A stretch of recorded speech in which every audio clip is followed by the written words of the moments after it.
aku Dea Salsabila. Hai hai hai. Nah teman-teman, pembahasan Dea kali ini adalah mengenai gurindam. Teman-teman ada yang tahu gak nih gurindam itu apa? Nah jadi menurut Kamus Besar Bahasa Indonesia secara umum gurindam adalah susunan sajak yang terdiri dari 2 baris nih teman-teman.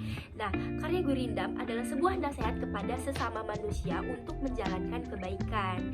Gurindam sendiri terdiri dari 2 baris. Baris pertama itu berisikan tentang perjanjian, persoalan, permasalahan, dan baris kedua itu tentang jawaban dari akibat yang ada pada persoalan di baris pertama nih teman-teman.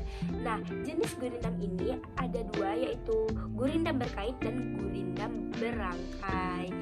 Nah teman-teman, di sini Dea akan membahas gurindam karya teman Dea yaitu Mita Anissa.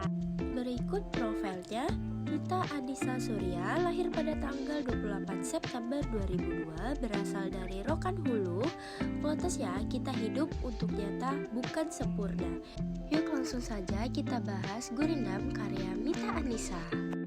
Nah, gurindam karya Mita Anissa ini adalah gurindam nasihat. Yang pertama, kalau mulut tajam dan kasar akan ditimpa masalah besar. Nah, seperti yang sudah dia jelaskan tadi, bahwa baris pertama adalah persoalan, permasalahan, dan baris keduanya adalah jawaban dari akibat persoalan tadi. Jadi, pada baris pertama dan baris kedua ada hubungan sebab dan akibatnya. Nah, jadi bila mulut kita tajam dan kasar, kita akan ditimpa masalah besar. Nah, yang pada baris kedua ini adalah akibatnya tadi. Nah, gurindam ini berpolakan saja AA, artinya bunyi akhiran yang sama pada baris pertama dan baris kedua. Selanjutnya, jika kita orang yang budiman, pasti kita akan banyak teman. Maknanya, jika kita orang yang memiliki budi yang baik, orang yang memiliki hati yang baik, kita pasti akan banyak teman. Banyak orang yang ingin berteman dengan kita karena kita memiliki hati yang baik, budi yang baik. Nah, di sini dia juga melihat akhiran budi yang sama, yaitu budiman dan teman. Nah, pada kata kedua juga ada persamaan bunyi, yaitu jika kita, pasti kita. Nah, selanjutnya jangan lupa dengan sahabat agar hidupmu bermartabat. Nah, seperti yang sudah dia jelaskan bahwa gurindam ini adalah sebuah nasihat kepada sesama manusia agar menjalankan kebaikan. Nah, di sini ia mengajarkan bahwa kita jangan lupa dengan teman dekat kita, jangan lupa dengan sahabat kita atau orang terdekat kita agar hidup kita bermartabat. Karena pada suatu saat nanti teman dekat kita lah yang membantu kita ketika kita sedang kesusahan atau membutuhkan bantuan. Nah, kemudian yaitu jika merasa hidupmu tak berarti, tandanya kamu tidak punya hati. Nah, ketika kita merasa hidup kita tidak berarti, artinya kita tidak punya hati. Di sini artinya kita kurang merasa bersyukur dengan apa yang telah ada di hidup kita. Nah, di sini juga memiliki akhiran bunyi yang sama, yaitu berarti dan hati. Lanjut, jangan pernah berbusuk hati, nanti akan bersusah hati. Nah, di sini juga menggunakan akhiran bunyi yang sama, yaitu hati. Pada baris pertama dan kedua ini terdiri dari 4 kata. Nah, maknanya sendiri, janganlah kita pernah berbusuk hati kepada orang, melihat kebahagiaan orang, melihat kesenangan orang, kalau tidak mau bersusah hati. Nah, seperti yang sudah dijelaskan, terdapat di sini hubungan sebab dan akibat. Bahwa janganlah kita berbusuk hati, nanti akibatnya kita akan bersusah hati. Nah, bersusah hati di sini maksudnya ketika melihat kesenangan orang lain, kebahagiaan orang lain, apa yang dipunya oleh orang lain, dan apa yang sudah dicapai oleh orang lain, ia merasakan iri di hatinya sehingga membuat susah diri dia sendiri, membuat susah hatinya sendiri, dan membuat sakit hatinya sendiri sehingga dia menjadi susah hati melihat apa yang sudah dicapai oleh orang lain.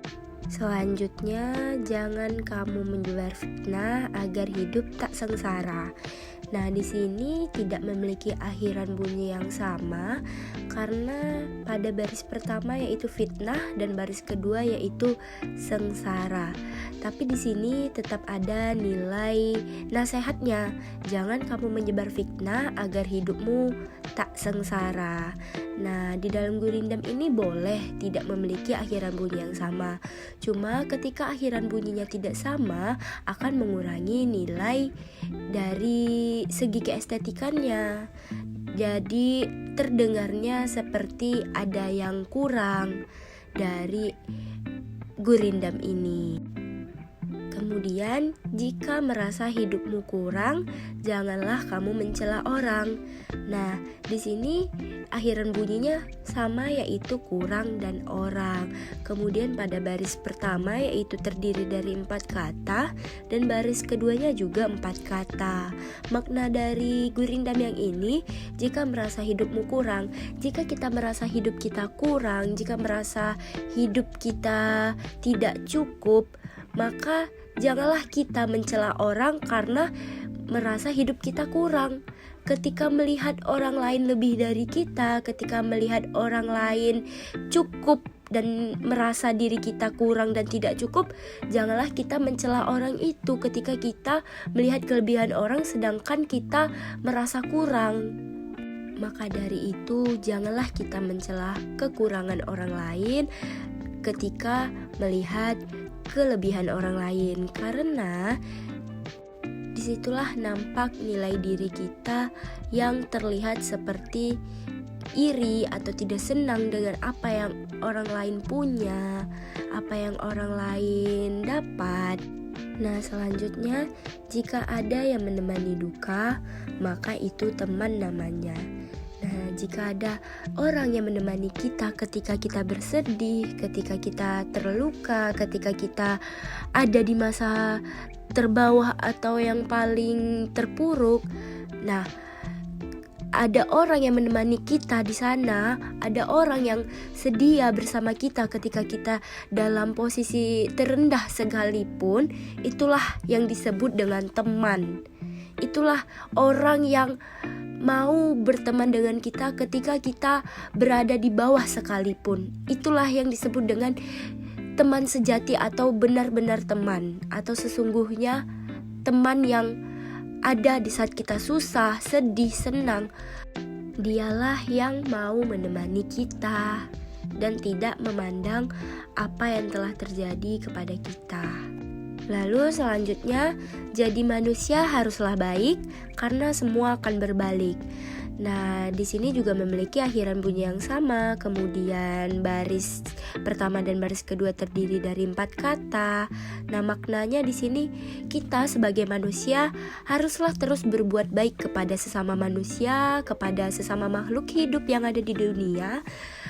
Karena sesuatu yang telah kita perbuat itu akan berbalik kepada kita sendiri. Jadi ketika kita membuat sesuatu hal yang tidak baik, yang jahat, itu akan balik kepada diri kita sendiri. Tapi ketika kita membuat sesuatu yang baik, sesuatu yang berguna untuk orang lain, itu akan menolong kita juga, karena semua perbuatan kita akan berbalik kepada diri kita.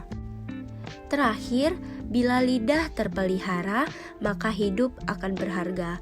Nah, maksudnya di sini apa? Maknanya apa?